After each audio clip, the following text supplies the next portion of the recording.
Hey, what's up guys, it's Rob. Hope you're doing really good out there. So I was looking on the internet recently and I found a list of guitar myths, common things that people genuinely believe about the guitar, which are just not true. Or maybe if they're not true, but there might be some truth towards them and things like that. So I thought I would take a look at that list and hopefully debunk them, but also take a look to see if there is any truth towards them, which might be where the myths originally came from. So let's get right into it. So myth number one, you have to learn to sight read. This is totally not true.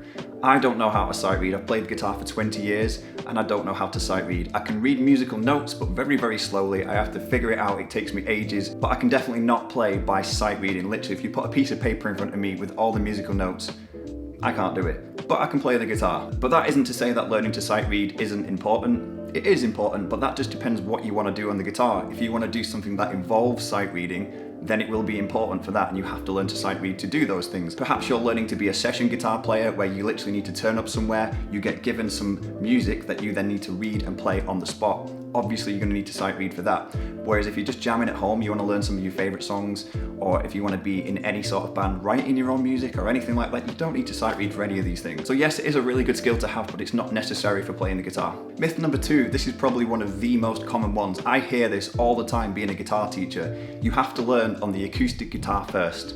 Absolutely not true. Literally any guitar can be your first guitar. It doesn't have to be an acoustic. It can be the craziest guitar you've ever seen. If that's all you've got, you can learn on that. If it's got 6 strings, 7 strings, 8 strings, 12 strings, who knows? It doesn't matter. If it's a guitar and that's what you've got, you can learn on that. But I do feel like there is some, not necessarily truth, but there is some very good points to be made with starting on the acoustic guitar first, which is, firstly, it's a little bit more difficult.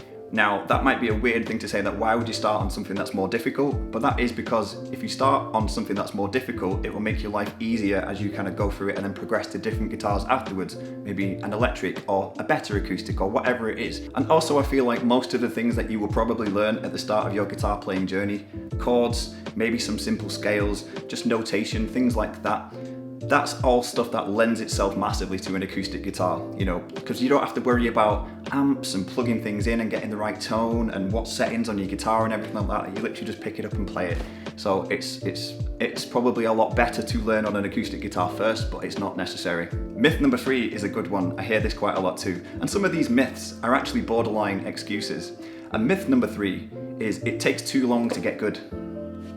It takes as long as it takes. And you get better the more time you put into it. If you practice all of the time, you'll get better quicker. If you practice once a week, once a month, once a year, it's going to take ages to get good. So yeah, that's not a myth. That's just, it entirely depends on how long you practice and how much you practice for and how good the practice is as well. And I feel like time isn't an accurate measurement for how good somebody is going to get, because someone could spend a long time playing the guitar and practicing, but if the practice itself isn't good, like they're not practicing the right things or they're not putting enough effort in, the amount of time isn't a reflection on how good they'll get. In the same way that if someone went to the gym and did the bare minimum, they might go to the gym for 2 hours and do nothing, versus someone who goes to the gym for half an hour and really work their arse off. That person who goes for half an hour is going to get so much more benefit out of that smaller amount of time versus the person who goes for the larger amount of time. See what I'm saying? So yeah, time isn't a reflection on how good you will get. If people say it takes too long to get good, those people aren't putting enough time in, or they don't have enough time, which is another thing we'll get to very shortly. And myth number 4, playing fast equals a better guitar player. I think we can all think of plenty examples of guitar players who don't play fast, but they are held as being some of the best guitar players going. You have people like Dave Gilmour from Pink Floyd, who doesn't really play fast. He might have the odd little kind of quick lick. He's definitely more known for his slower, melodic, and really full of feel guitar playing, you know, which is why he's held as being one of the best. Dave Gilmour can play one bend, and that bend will sound great, and that bend, you will listen to it and you'll feel something from it, versus somebody who plays 1,000 notes, which also might sound great, but you might not necessarily have the same connection. And also, it just goes back to your preferences. What do you like in terms of music? Do you like the fast guitar playing, or do you like the slower stuff? You know, if you like the slower stuff, then the fast stuff won't impress you that much. And then you've got to look at people who do play fast stuff these days. It's becoming more and more popular again to be very technical, especially with Instagram and then bands like Polyphia and all these crazy people who do really cool things on social media. They're playing really quick stuff. Some of these things, whilst impressive, are just missing a few little techniques and a few things that you can only really get when you practice slow and play slow things, like good vibrato and things like that, and really making sure that every single note sounds good versus how quick you get through the notes. So yeah, that's definitely not true. Playing faster does not equal a better guitar player. It's impressive, but for me, the better guitar player is the person who makes something sound good versus, you know, can just play a lot of notes really quickly. And myth number 5, again, this is kind of more of an excuse than a myth. My hands aren't big enough to play the guitar. Or I guess the myth would be you need big hands to play the guitar. It's not true.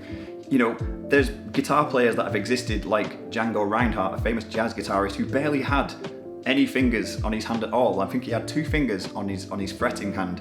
Yet he's amazing. If you actually watch these old videos of Django Reinhardt playing, he can play some amazing stuff with 2 fingers. And he just adapted to learn his style and create his music that way.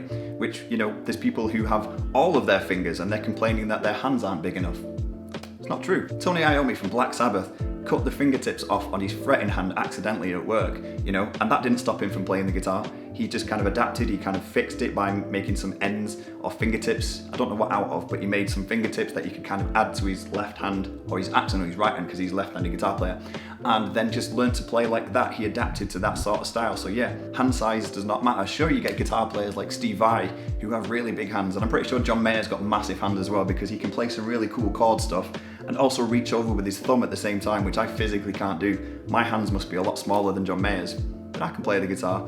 And I've never really felt limited by my hand size. I've just thought that if I can't do something, or if I can't reach something, there's another way to do it, and I can kind of change it so that it fits my hands physically and things like that. So yeah, hand size, that's just an excuse, that's not a myth. That's just something people say to get out of having to learn. So where are we up to? Myth number 6, I think, and again, this just seems more like an excuse than a myth, is I don't have any coordination. And I guess the myth would be you need good coordination to play the guitar. Now this is actually true, you do need good coordination, but for me personally, the coordination wasn't something I had before playing the guitar. The coordination is something you develop whilst you are learning the guitar. So whilst it is true you need coordination to play the guitar, especially if you're trying to synchronize your left and right hand, which is obviously a big part of guitar, because sometimes things can sound weird if your left and your right hand don't match up properly. But again, that's not something you have beforehand, that's something that you develop whilst you're learning. And with that, going back to a previous point, you get better at that quicker the more time you put into it, and also the more you actually practice your coordination.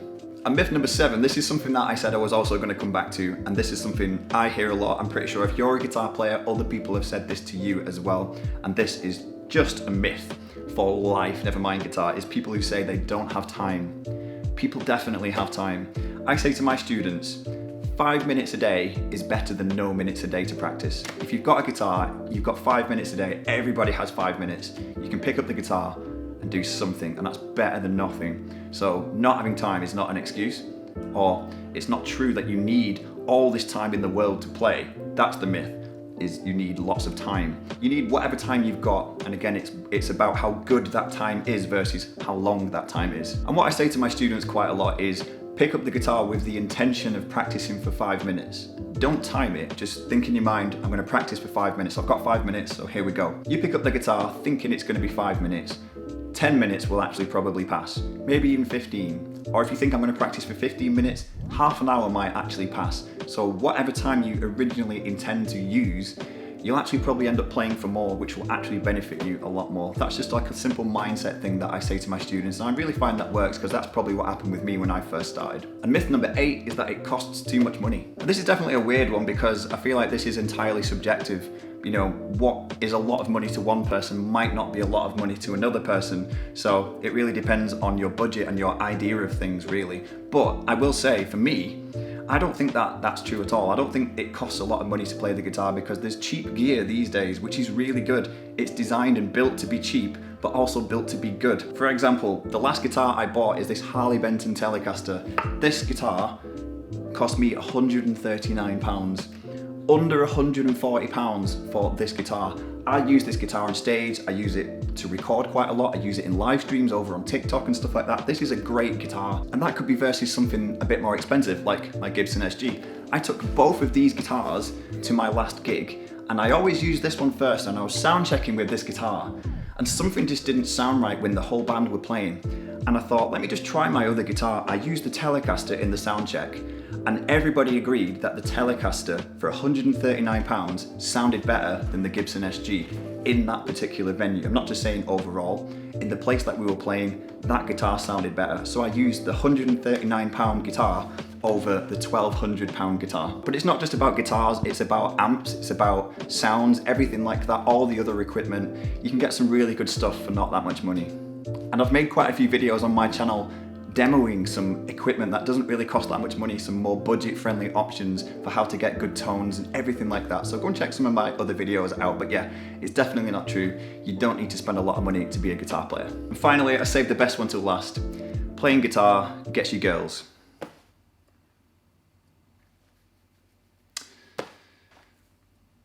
Actually, that's true.